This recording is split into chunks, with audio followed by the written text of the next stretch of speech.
প্রিয় নবম শ্রেণীর শিক্ষার্থী বন্ধুরা, আজ তোমাদের বাংলা টার্গেট থেকে একটা সেট তোমাদের সামনে শেয়ার করব। এর আগে তোমাদের 3টে স্কুলের প্রশ্ন উত্তর দেওয়া আছে। 2024 সালের সেকেন্ড ইউনিট টেস্টের জন্য নবম শ্রেণীর যে বাংলা প্র্যাকটিস সেট টার্গেট থেকে তোমাদের এর আগেও 3টে শেয়ার করেছি, এটা 4র্থ নম্বর। তোমরা আশা করছি এই 4টে আর এর পরে এখনও 1-2 দেব। এইগুলো প্র্যাকটিস করলে তোমরা আশা করা যায় ভালো নম্বর পেয়ে যাবে। 35, 36 এরকম নম্বর আশা করছি 40-এর মধ্যে পেয়ে যাবে। আর অধিকাংশ প্রশ্নই তোমরা কমন পেয়ে যাবে যদি ঠিকঠাক প্রিপারেশান নিয়ে যাও এই 4টে-5টা স্কুলের। প্রথমে আসবো, সঠিক উত্তরটি বেছে নিয়ে লেখো যে কোনো 8টে 1 নম্বরের।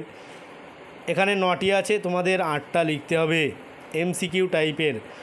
1, অজস্র চুলের চুমা অবিরত ঝরে পড়ে। উত্তর হবে গ, হিজলে কাঁঠালে জামে।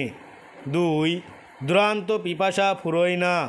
উত্তর হবে ঘ, একগুঁয়ে ছেলেটির।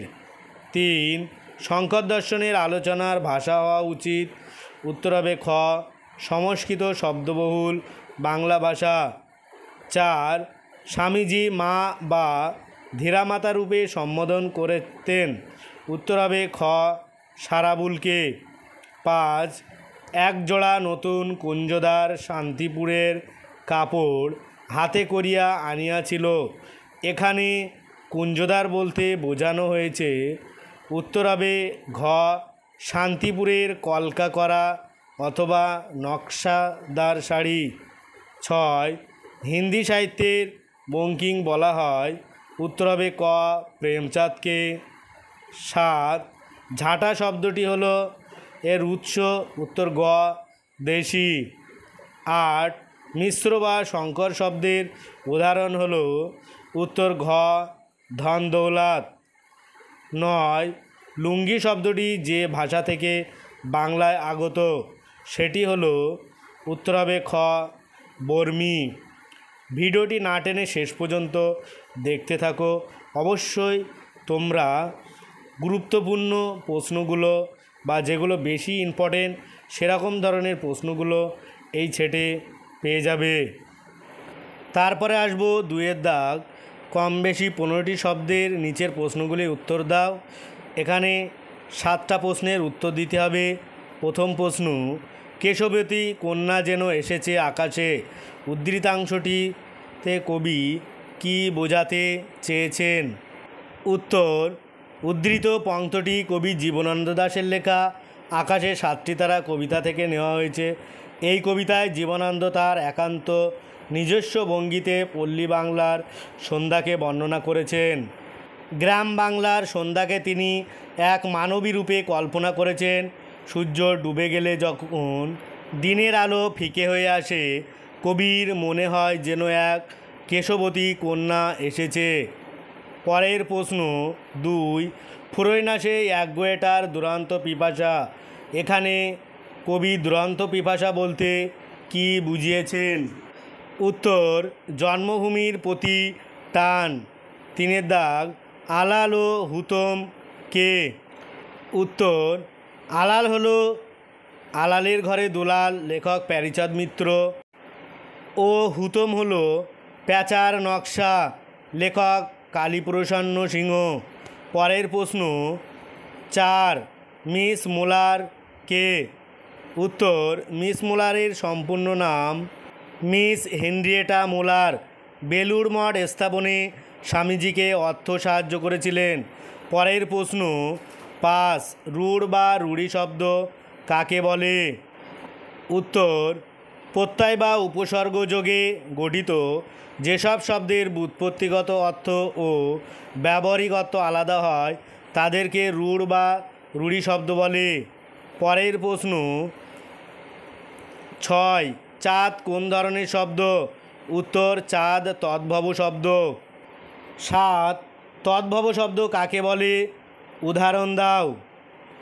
উত্তর, বাংলা ভাষা গঠনের সময় প্রাকৃত বা অপভ্রংশ থেকে যেসব শব্দ পরিবর্তিত হয়ে বাংলা ভাষায় গৃহীত হয়েছে সেগুলোকেই বলা হয় তদ্ভব শব্দ। উদাহরণ যেমন হস্ত শব্দটি প্রাকৃততে হত্ত হিসাবে ব্যবহৃত হতো, আর বাংলায় এসে সেটা আরও সহজ হতে গিয়ে হয়ে গেছে হাত। ভিডিওটি ভালো লাগলে অবশ্যই কমেন্ট ও শেয়ার করো, আর যদি নতুন কোনো ভিডিওর প্রয়োজন হয় তাহলে অবশ্যই কমেন্টে জানাতে ভুলবে না। এরপরে আসবো 3 ও 5 নম্বরের প্রশ্ন নিয়ে। এগুলো আমি কেবল প্রশ্নগুলো একটু বলে যাচ্ছি, তোমরা এই প্রশ্নগুলো প্র্যাকটিস করো। প্রথমে 3-এর দাগ 60টি শব্দের মধ্যে যে কোনো একটি প্রশ্নের উত্তর দিতে হবে। 2টো 3 নম্বরে থাকবে, একটা লিখতে হবে। 1, বাঙালির সর্বশ্রেষ্ঠ সাহিত্য সৃষ্টি কোনটি? প্রাবন্ধিক কেন সেটিকে বাঙালির সর্বশ্রেষ্ঠ সাহিত্য সৃষ্টি বলেছেন? নবনব সৃষ্টি থেকে নেওয়া। তারপরে 2-এর দাগ, মরদ কি বাত হাতি কি দাঁত উদ্ধৃতাংশটি কোন রচনার অংশ? উদ্ধৃতাংশটির তাৎপর্য লেখো। এটা স্বামী বিবেকানন্দ চিঠি প্রবন্ধ থেকে নেওয়া। তারপরে আসবো 4-এর দাগ। এখানেও 3 নম্বরের 2টো থাকবে, তোমাদের একটা প্রশ্নের উত্তর দিতে হবে। 4-এর 1, পৃথিবীর কোনো পথ এ কন্যারে দেখিনি কো কবি কন্যাটির কী নাম রেখেছেন? কন্যাটির উপস্থিতি কবি কিভাবে অনুভব করেন? 4-এর 2, নোটে গাছটা বুড়ি ওঠে কিন্তু মুড়োয় না উদ্ধৃত চরণটি কবিতায় কতবার ব্যবহৃত হয়েছে? এইরূপ ব্যবহারের কারণ কি? এরপরে আসবো 5-এর দাগ। 150টি শব্দের মধ্যে যে কোনো একটি প্রশ্নের উত্তর দিতে হবে। 5 নম্বরের 2টো থাকবে, তোমাদের একটা লিখতে হবে। 5-এর 1, আকাশে 7টি তারা কবিতায় কবির প্রকৃতি চেতনার যে পরিচয় ফুটে উঠেছে তা লেখো। 2, আবহমান কবিতার নামকরণের সার্থকতা বিচার করো। তারপর আসবো 6-এর দাগ।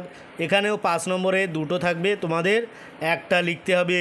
6-এর 1, নবনব সৃষ্টি প্রবন্ধে সংস্কৃত ভাষাকে লেখক আত্মনির্ভরশীল বলেছেন কেন? বর্তমান যুগে ইংরাজি ও বাংলা ভাষা আত্মনির্ভরশীল নয় কেন? এটা ভীষণ ইম্পর্টেন্ট। তারপরে আসবো 6-এর 2, মোকদ্দমাটি বিধবা হাইকোর্টে হারিল কোন মোকদ্দমার কথা বলা হয়েছে? মোকদ্দমাটি হেরে বিধবার কী পরিণতি হয়েছিল? তারপরে আসবো 7-এর দাগ। এখান থেকেও তোমাদের 5 নম্বরের 2টো থাকবে, করবাস থেকে তোমাদের একটা লিখতে হবে। 7-এর 1, করবাস যে এখন সাধারণ কাকের থেকে নিজেকে আলাদা করতে চায় তার স্পষ্ট প্রমাণ আজকে পেলাম। কোন ঘটনায় প্রফেসর শঙ্কু এই প্রমাণ পেয়েছিলেন তা লেখো। 7-এর 2, কিন্তু কি অসামান্য তার বুদ্ধি কার কোন অসামান্য বুদ্ধির কথা এখানে বলা হয়েছে তা লেখো। তারপরে আসবো 8-এর দাগ। এখানে আছে সারাংশ লেখো। এটা তোমাদের আলাদাভাবে সাজেশনে দেওয়া হবে, তোমরা দেখে নেবে। আজ ভিডিওটি এই পর্যন্ত। পরের ভিডিও পেতে চ্যানেলটি অবশ্যই সাবস্ক্রাইব করো আর পাশে থাকা বেল আইকনটি ক্লিক করো। সকলেই ভালো থাকো, সুস্থ থাকো। ভিডিওটা শেষ পর্যন্ত দেখার জন্য সবাইকে অনেক অনেক অভিনন্দন।